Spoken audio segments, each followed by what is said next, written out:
Tips number 9, যদি দুনিয়াতে কোনো সহজ জিনিসকে কঠিন করার কোনো সিস্টেম থেকে থাকে সেটা হচ্ছে অ্যাপল। বিশ্বের পৃথিবীর যে কোনো সহজ জিনিসকে তারা কঠিন করে ফেলতে পারে। আমি আজকে যে টিপসটা নিয়ে আসছি সেটা হচ্ছে যে আপনি কিভাবে অ্যাপল ডিভাইস ইউজ করে, ফর এক্সাম্পল আইফোন অথবা আইপ্যাড ইউজ করে কিভাবে আপনি ভয়েস কমান্ড দিয়ে বাংলাতে টাইপ করতে পারেন। তো যেটা খুব সহজেই অ্যান্ড্রয়েডে আমরা করতে পারি, বাট আইপ্যাড বা অথবা আইফোনে এই ভয়েস কমান্ডে বাংলা টাইপ করতে যাই সেটা খুব বেশি ভালোভাবে কাজ করে না। আবার অনেক সময় এটা অ্যাপসটা মাঝে মধ্যে ক্র্যাশ করে। তো কিছু সলিউশন আছে, কিছু টিপস অ্যান্ড ট্রিক্স আছে যেটা জানা থাকলে আপনিও আইফোন অথবা আইপ্যাডে খুব সহজেই বাংলাতে টাইপ করতে পারবেন ইনশাআল্লাহ। এর জন্য যেটা করতে হবে, সবার প্রথমে আপনাকে চলে যেতে হবে অ্যাপ স্টোরে গিয়ে আপনি ডাউনলোড করবেন জিবোর্ড। তো জিবোর্ডটা ইনস্টল হয়ে গেলে আপনি জিবোর্ডটা ওপেন করেন। ওপেন করার পরে এখান থেকে এডিটে যাবেন। এডিটে যাওয়ার পরে এখান থেকে আপনি নতুন করে বাংলা ল্যাঙ্গুয়েজটা অ্যাড করে নেবেন। তো বাংলা ল্যাঙ্গুয়েজ এখানে আমার অ্যাড করা হয়ে গেছে।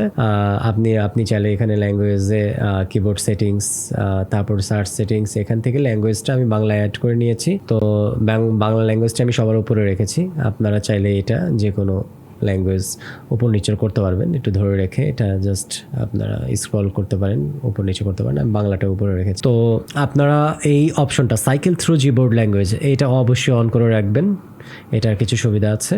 তো আমি এখন আপনাদেরকে দেখাবো যে কিভাবে আপনারা বাংলাতে টাইপ করতে পারেন। তো জিবোর্ডে অ্যাপসটা ইনস্টল হয়ে যাওয়ার পরে আমি কি করব, আমি চলে গেলাম হচ্ছে ফেসবুকে চলে যাওয়ার পরে আমি এখানে বাংলাতে টাইপ করব ফর এক্সাম্পল। তো এইখানে যে গ্লোব আইকনটা দেখতে পাচ্ছেন, এই গ্লোব আইকনটাতে ক্লিক করলে বাংলা চলে আসবে। আমার এখানে 3টা কিবোর্ড আছে, আরবি, বাংলা আর ইংলিশ।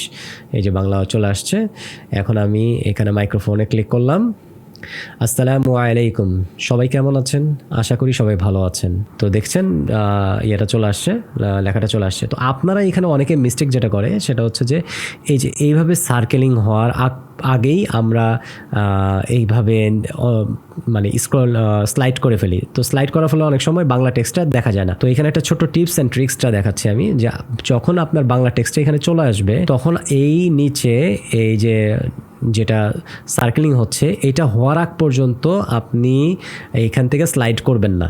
এখন আমি যদি স্লাইড করি দেখবেন চলে আসছে, এই যে লেখাটা চলে আসছে। আর আমি আরেকবার দেখাচ্ছি আপনাদেরকে। এই ভয়েস কমান্ডে আমি ক্লিক করলাম, আসসালামু আলাইকুম, সবাই কেমন আছেন? আশা করি সবাই ভালো আছেন। এখন যদি আমি নিচে স্লাইড করি এই বাংলা লেখাটা আসবে না। দেখছেন এখানে কিন্তু এখন বাংলা লেখাটা আসে নাই। আবার আমি দেখাচ্ছি, আসসালামু আলাইকুম, সবাই কেমন আছেন? আশা করি সবাই ভালো আছেন। আমাদের এখন মাইক্রোফোন টেস্টিং চলছে। এইবার দেখবেন যখন এটা সার্কেলিং করবে তারপরে এই লেখাটা চলে আসবে। এই যে এখন সার্কেলিং করছে, এখন আমি টান দেবো এখানে স্লাইড করব, সরি, এই যে দেখেন লেখাটা চলে আসছে কিন্তু। তো এই টিপসটা অনেকেই জানে না, যে কারণে আইফোন আইপ্যাডে এটা আসলে বাংলা ভয়েস কমান্ডে বাংলা লিখতে গিয়ে অনেকেই ভেজালে পড়ে। তো আমি এটা আপনাদের সাথে শেয়ার করলাম, আশা করি আপনাদের কাজে লাগবে। তো এখন থেকে বাংলা টাইপ করবেন নির্ভেজাল ইনশাআল্লাহ। আর যদি এই ভিডিওটি ভালো লেগে থাকে তাহলে অবশ্যই আমাদের ভিডিওটি লাইক, সাবস্ক্রাইব করবেন এবং আমাদের ইউটিউব চ্যানেলটিও আপনারা ফলো করে রাখবেন ইনশাআল্লাহ। আসসালামু আলাইকুম রহমতুল্লাহ।